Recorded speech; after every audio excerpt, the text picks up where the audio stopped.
салом алейкум дӯстони гиромӣ. Навори омӯзиши имрӯзаи мо бахшида шудааст ба формати big picture, яъне акси калон гуфта мумкин аст, ки он хеле ба слайдҳо монанд аст ва онро низ дар захираи плейбаз месозем, яъне плейбаз sign in мекунем то ин ки вориди сомона гардем ба воситаи почтаи худ дар Gmail ва аз бахши create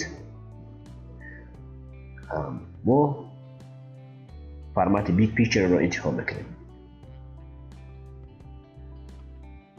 инак сохтани big picture, яъне слайдҳои мо, презентатсияи мо оғоз меёбад. Ман пешакӣ аллакай ҳамаи маводе ки ман мехоҳам дар инҷо ҷойгир кунам онро омода кардаги ҳастам ва танҳо мемонад он нусхабардорӣ карда дар инҷо ҷой диҳем дар бахшҳои муайян.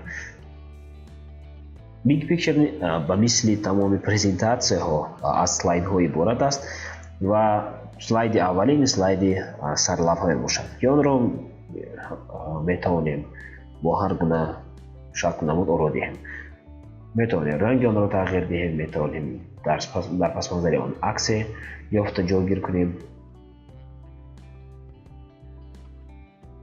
ҳар шакале ки дидед ҳозир аз get image аз дохили худи playbuzz онро кофта интихоб кардем.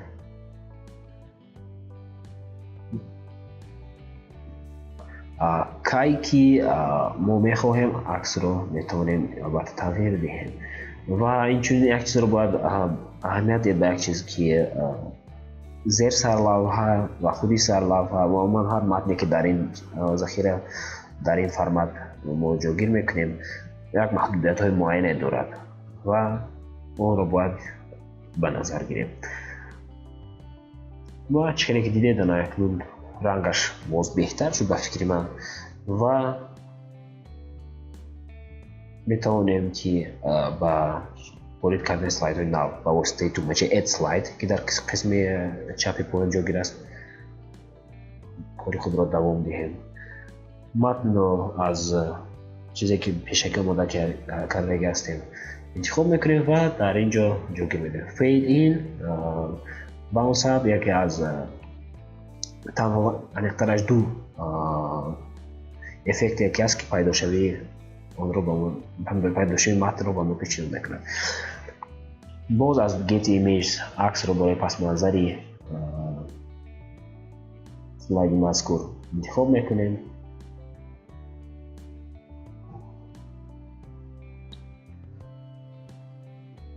айни ҳол ман дар ин ҷо дар big picture он слайдҳоеро ҷойгир кардаги ҳастам ки яке аз презентатсияҳои ман буд дар яке аз конференсҳо.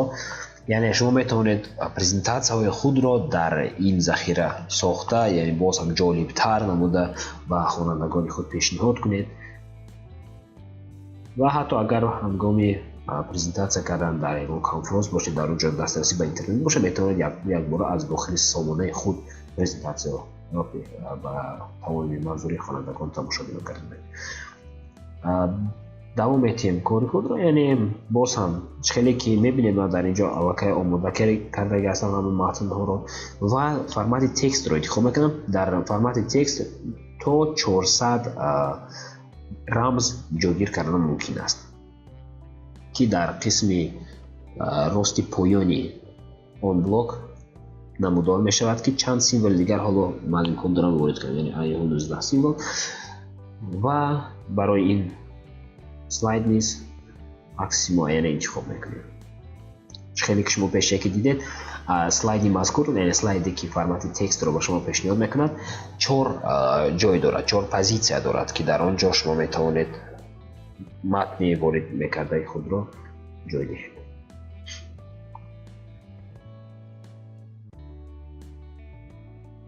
баъд хеле ки мебинед акси мо ҷойгир шуд. матни худ мо рангаш сафед аст, сафед мекунем то ин ки беҳтар намудор шавад.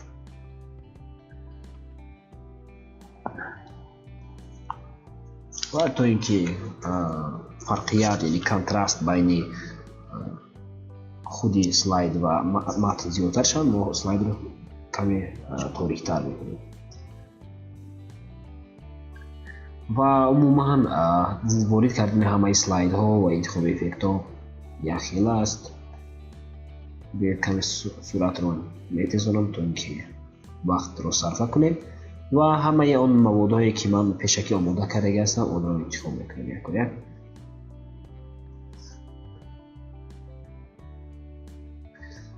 چنانکه که میبینید در اینجا نه فقط از گیت ایمیج بلکه از گیفی نیز، یعنی گیف ها انیماسیون ها رو انتخاب کردن ممکن است.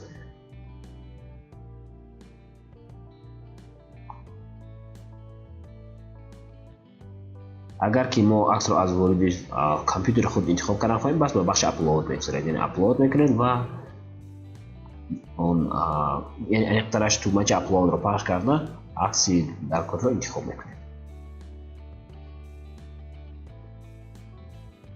عکس رو نیز چنانکه که میبینید با واسطه پخش کردن تو مچ قلمچه در نزدیک تغییر دهید، جویگیر شوی اون رو تغییر دهید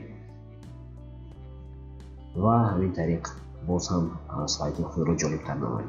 اد سلاید میکنیم و یکی از فرمت های اون رو انتخاب کرده یک و یک متن های خود رو در سامانه جایگیر میکنیم.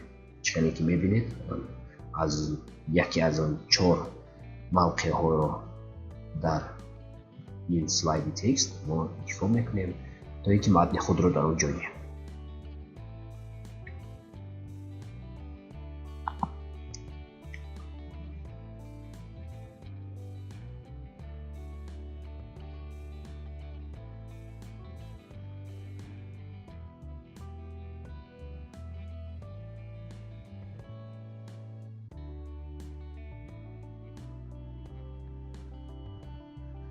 یک و یک تمام سلاید ها رو ما اینچنین جای میدهیم.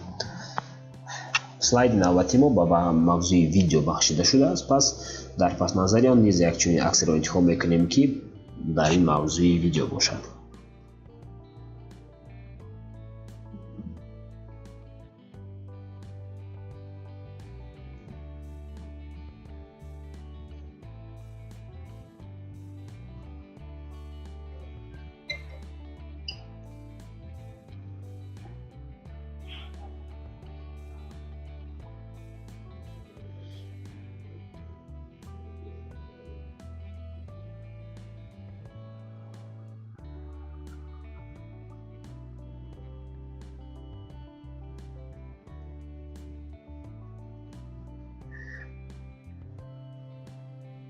و چقدر که میبینید ویدیو من علاقه پیشکی آماده کرده هستم، سراغ اون رو میگیرم و از بخش یوتیوب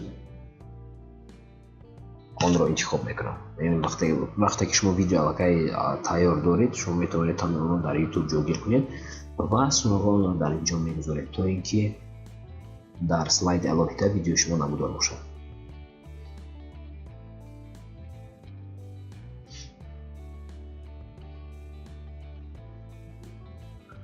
در سلاید نوبتی ما اینچنین کمی تفسیرات خود رو میگذاریم.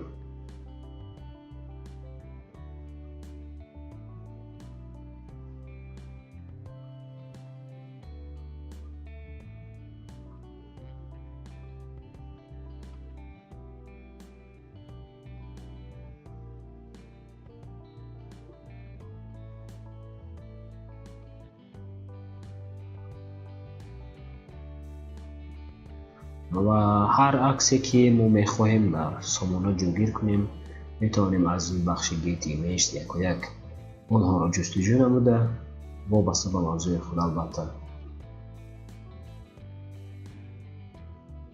اونها را در اینجا جایگیر کنیم. اینک چخیلی که میبینید عکس نوبتی جای داده شد و کوت یعنی اقتباس از سخنان کسی است، اما ما در اینجا اون را نه با مقصد آوردن اقتباس بلکه با مقصد جای دادن گویم پونکت های خود استفاده میبریم. با فکر من این هم نیست یکی از روهای استفاده بردنی این فرمت است. یعنی شرط نیست که شما فرمت را خیلی که پیش بینی کرده شده است از جانب همین ذخیره ها مخصوصا تنها با اون مقصد رو استفاده برید. اگر که میبینید که اون را با دیگر مقصد استفاده بردن ممکن است، پس استفاده برید، هیچ باکی نیست.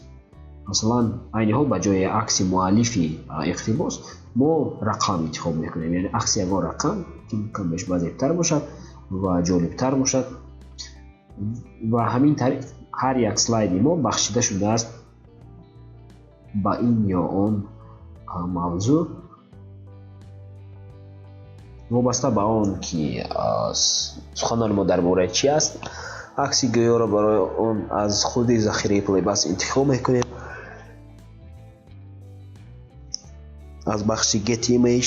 اگر ویدیو باشد بخش یوتیوب، اگر انیماسیون باشد یعنی عکس هایی که در آن عمل نشان داده می شود و اون می جنبد، از بخش گیف میتوانیم انتخاب کنیم.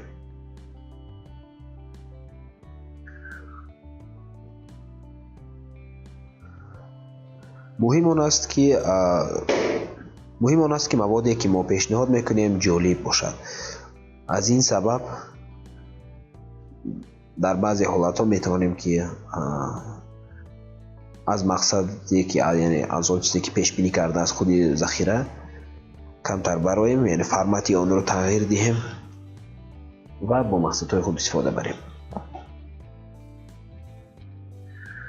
اکنون خیلی که میبینید همه مواد رو داخل کردیم و اینچنین ما میتوانیم متن خود رو بعد اون قسمت های که ما میخواهیم که نظر به دیگر قسمتی آن مهم باشد و فرق کرده استد، اون رو شریفتش رو تغییر دهیم، رنگ شریفت رو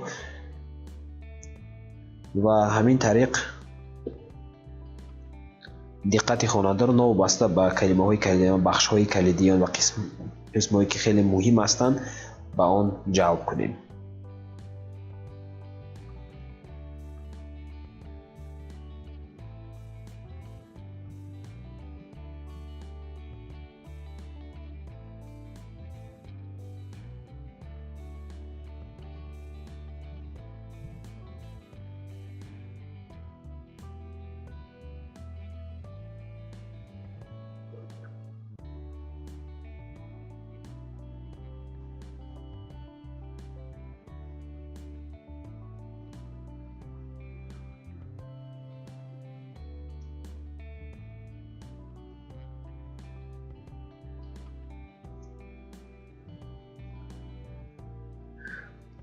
و اینک از سبب اون که مقاله باز هم پورتری من در دیگر جا موجود است آماده است، من سراغ آن رو گرفته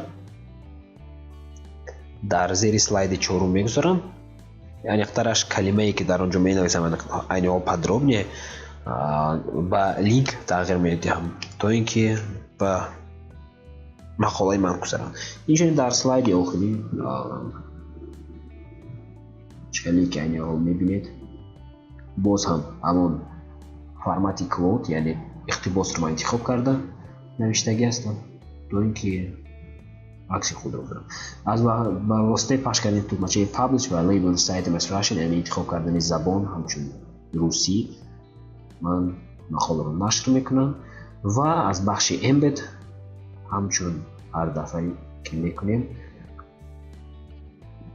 کد مخصوص نسخه برداری کردن در داخل مقاله خود در سامانه خود میگذارم و این چیز رو قید کردن لازم است و همین چیز جالب است که در این فرمت نوبسته از دیزاین سامانه شما وقتی که شما این فرمت بیگ پیکچر انتخاب میکنید و تمامی صحیفه رو بند میکند، یعنی سامانه شما عموما قریب که نشان داده نمیشود، تنها بیگ پیکچر، تنها سلاید هایی که در این سامانه ساختگی هست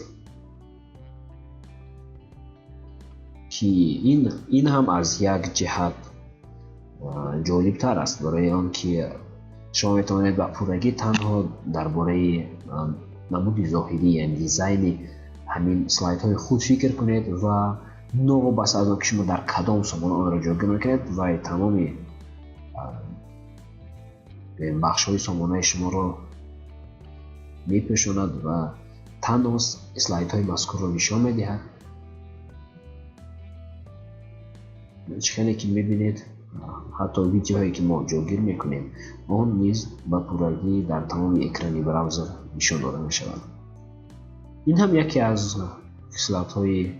хусусиятҳои махсуси ҳамин захира аст ва онро хеле ки ман дар аввал қайд кардам бо мақсади сохтани презентатсияҳо истифода бурдан мумкин аст ва дар он чорабиниҳое ки шумо мехоҳед презентатсияи худро пешниҳод кунед ва дастрасӣ ба интернет аст, новобаста аз сомонаи худ онро гирифта ба иштирокчиён намоиш диҳед. ин буд формати Big Picture, яке аз форматҳое ки ба ман хеле рости гап писанд аст ва умед дорам ки ба шумо низ писанд биёяд. Ташаккур барои диққат ва то бозид дар наворҳои омӯзиши оянда.